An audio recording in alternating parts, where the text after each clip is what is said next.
pinawalang bisa ng liderato ng Philippine National Police ang LTOPF. Yan po yung License to Own and Possess Firearms at yung rehistro ng mga baril ni Kingdom of Jesus Christ founder Apollo Kibuloy. Kasama rin sa kinansela ang lisensya ng kapwa niya akusado na si Ingrid Canada.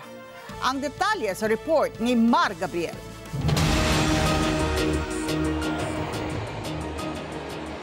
Ali, binibigyan lang ng PNP ng 6 na buwan itong kampo ni Kibuloy para nga kusang isuko ang kanyang mga baril kasunod ng pagribok sa kanyang LTAP.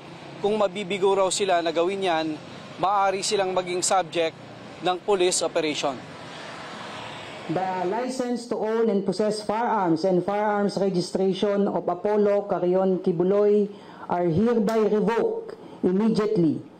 Tuluyan ang pinawalang bisa ng Philippine National Police ang License to Own and Possess Firearms o LTAP at mga rehistro ng baril ni Kingdom of Jesus Christ founder Apollo Kibuloy. Yan ay matapos lagdaan ngayong hapon ni PNP Chief General Romel Francisco Marbil ang 3 pahinang resolusyon base na rin sa naging rekomendasyon ng PNP Firearms and Explosives Office. Kaugnay ito sa kinakaharap na kaso ni Kibuloy na qualified human trafficking at child abuse, batay sa Republic Act 10591 o ang Comprehensive Firearms and Ammunition Law. Maaaring bawiin ang lisensya ng mga gun owner na may pending case sa korte at may katumbas na parusa na higit 2 taon.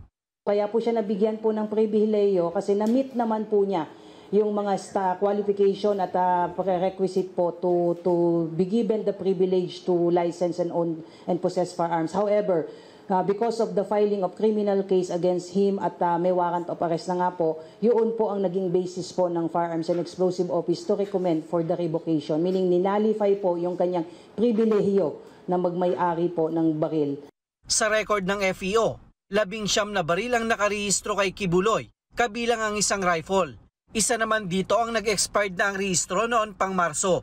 Binawi na rin ng PNP ang LTAP ng kapwa akusado na si Ingrid Canada.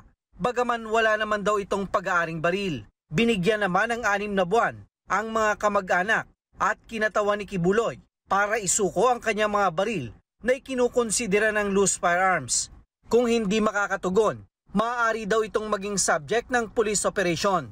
Well, ayaw po nating humantong sa ganyan po yung mga posibilidad, kaya ginagamit po natin itong pagkakataon na ito para manawagan doon sa kanyang mga next of kin, mga nearest relatives at legal representative na ito po will constitute due notice to everyone po na ina-announce po natin na na-revoke na nga po yung LTAP po ni Pastor Kibuloy at ni Miss Canada, at sana po respetuhin po natin itong proseso po na ito at kusa na po nilang isurrender.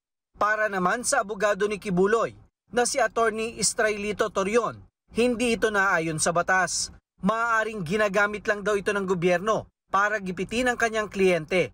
Yung suspicion namin na baka ganyan po ang storyline. Stick lang sana tayo sa batas. Ang Section 39 ng RA 10591, you can revoke if there is already conviction. Let us wait for the conviction. Let us not revise the law on the matter.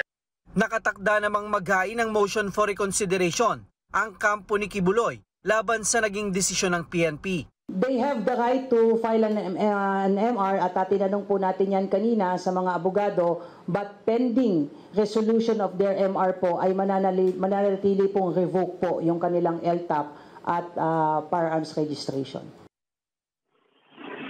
Ali, maaari daw na isuko ni Kibuloy itong kanyang mga baril sa pinakamalapit na istasyon ng pulis kung hindi niya magagawang isuko yan sa tanggapan ng PNP Firearms and Explosives Office. Ali? Maraming salamat, Mar Gabriel. Maraming salamat sa inyo pong pagsubaybay sa Mata ng Agila Primetime. Para malaman ang matatag, matapang at matapat na mga balita, i-follow lamang at mag-subscribe sa @Net25 TV.